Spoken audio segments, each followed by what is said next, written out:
makilayo. Isang awit mula para sa inyo. Kayo po na nakaupo, subukan nyo namang tumayo. Baka sakaling matanaw nyo ang tunay na kalagayan ko. Tao po, nandiyan ba kayo? Sa loob ng mansyon nyo, sobrang ganda nito.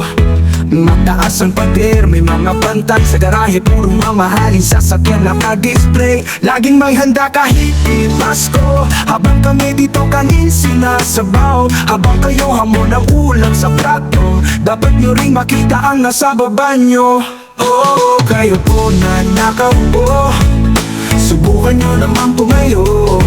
At baka matanaw nyo ang tunay na kalagayan ko. Walang galang na po sa taong nasa trono. Alam nyo bang ang bigas namin di puno? Bahay namin tapi-tapi na yero, init sa gabi parang apoy sa impyerno. Tubig na ininom pinapulo sa uling, at ang aming hapag minsan wala man lang ulam. 50 pesos buong araw pagkakasyahin, habang kayo buhay nyo'y sagana at maangkin. Di ko alam kung mataas lang ang bakod o talagang kayo'y nagbubulag-bulagan. Sa dami ng pera nyo, wala bang doktor na pwedeng magmulat sa inyong paningin? Oh, huwag kang masyadong halata, bato-bato sa langit.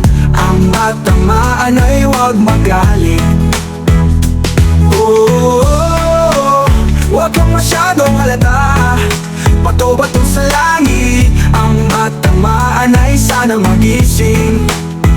Hey, hey, hey, hey. Huwag kang masyadong halata. Hey, hey, hey. Huwag kang masyadong halata.